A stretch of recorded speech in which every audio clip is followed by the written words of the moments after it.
오늘도 새 날을 허락하신 하나님의 은혜를 기대합니다.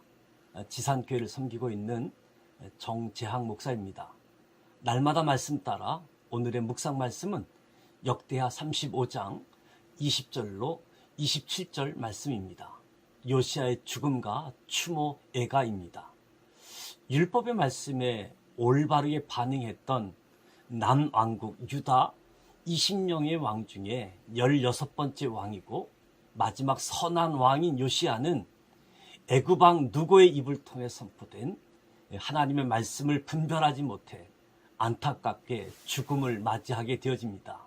철저하게 말씀을 통한 개혁자였고 스스로 말씀을 실행하던 요시야의 마지막 모습은 여호와의 뜻을 분별하지 못한 모습으로 나타나고 있습니다. 애굽왕 누고가 아수르를 지원하기 위하여 북쪽 갈그미스로 올라가려 할 때 요시야가 느고의 행로를 가로막았습니다. 애굽왕 누고는 아수르를 도와서 장차 팔레스타인과 아랍 지역에 대한 패권을 확보하고자 했던 것이지요. 한편 아수르의 세터를 튼타 북이스라엘 지역에 대한 지배력을 유지하길 원했던 요시야 왕의 정책과 충돌하는 것이었습니다. 이때 애굽왕 누고는 내가 그대를 치려는 것이 아니다. 이 일은 하나님이 명하신 일이다. 하나님을 거스르지 말라고 하였습니다. 그러나 요시야는 이것을 거부하고 싸우다 하살에 말아 죽었습니다. 긴박한 상황 속에서 하나님의 뜻을 분별하지 못한 요시야의 마지막은 참으로 아쉬운 모습입니다.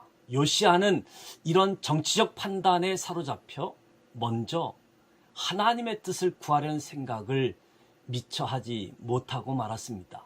상황이 어떠하든 하나님의 뜻을 구하기를 놓쳐서는 안 됩니다. 요시야의 죽음에 대한 아쉬움은 예레미야가 저를 위하여 애가를 지었다. 요시야를 슬퍼하였다는 것에서 더욱 부각되어집니다. 마지막까지 말씀의 분별력을 잃지 않는 것은 매우 중요합니다. 하나님은 택한 자의 하나님이실 뿐만 아니라 믿지 않는 자들의 하나님이시기도 하지요. 성도든 불신자든 다 하나님의 도구가 될 수 있습니다. 하나님의 뜻에 바르게 분별하는 것이 얼마나 중요한지 깨닫게 되어지지요. 하나님의 뜻을 바르게 분별해야 실패하지 않습니다. 세상의 모든 일은 하나님의 뜻에 따라 움직입니다. 평소에 신실했던 성도들이 실패하여 넘어지는 경우가 종종 있습니다. 하나님의 뜻을 분별하지 못하고 자기의 뜻을 하나님의 뜻으로 오해하기 때문이지요. 오해하면 치명적인 결과를 가져오게 됩니다.